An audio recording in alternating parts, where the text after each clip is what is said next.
Multi state cooperative એક્ટમાં 2023માં સુધારા બાદ પ્રથમવાર ગુજરાતમાં રાજકોટ નાગરિક બેંકમાં સંભવતઃ ચૂંટણીનું મતદાન કાલે થવા જઈ રહ્યું છે.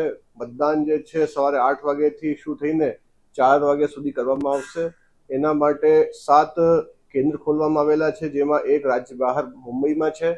રાજકોટનું જે કેન્દ્ર છે એ 150 ફીટ રિંગ રોડમાં જે એમના સેવાલય આવેલું છે ત્યાં છે.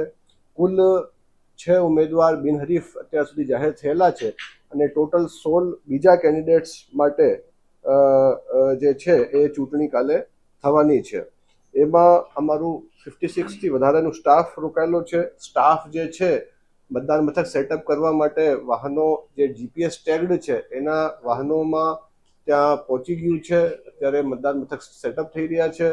ખાસ વાત કરીએ તો જેતપુરનું જે મથક છે એ સંપૂર્ણ મહિલા સંચાલિત બનાવવામાં આવ્યું છે, જેથી મહિલા સશક્તિકરણનું સમાજને એક મેસેજ મળે. સાથોસાથ જે દિવ્યાંગ એમ્પ્લોઈઝ છે એમને સીસીટીવી કંટ્રોલ રૂમમાં ડ્યુટી આપવામાં આવેલી છે. વિશેષ વ્યવસ્થાની વાત કરીએ તો જે વડીલ 80+ જે વોટર્સ છે બેંકના, એમના લઈ જવા માટે ખાસ મોબાઈલ વાનની વ્યવસ્થા કરવામાં આવી છે. કોઈ પણ કાલે વોટર્સને કોઈ પણ પ્રકારની ફરિયાદ કરવી હોય કે કોઈ પણ ફીડબેક આપવું હોય તો 0281247157 2471573 પર પોતાની ફરિયાદ જે છે એ નોંધાવી શકે છે. ખાસ હું આપ સૌ મિત્રો માધ્યમથી રાજકોટ નાગરિક બેંકના તમામ સભાસદોને ખાસ વોટ કરવા અને 100% મતદાન થાય એવી હું અપીલ કરું છું.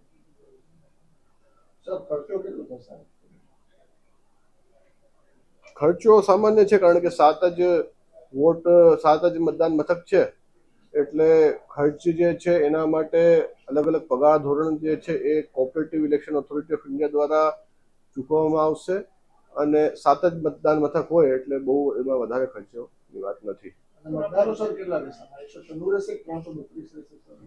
એમાં જે રાજકોટ સીટ છે એમાં 196 છે અને જે બાકીની જે સીટ છે હવે એ બિનહરીફ થઈ ગઈ છે, એટલે એમાં હવે આ પ્રશ્ન રહેતો નથી. નહીં, એ લોકો કરશે. માત્ર જે મહિલા માટે 2 સીટોમાં ઇલેક્શન થવાનું છે એના માટે 3 કેન્ડિડેટ છે, એટલે એ માત્ર બહારગામવાળા માત્ર મહિલાઓ માટે વોટ કરશે. Total CCTV camera, video recording અને વેબકાસ્ટિંગથી તમામ બૂથોને સજ્જ કરવામાં આવ્યા છે.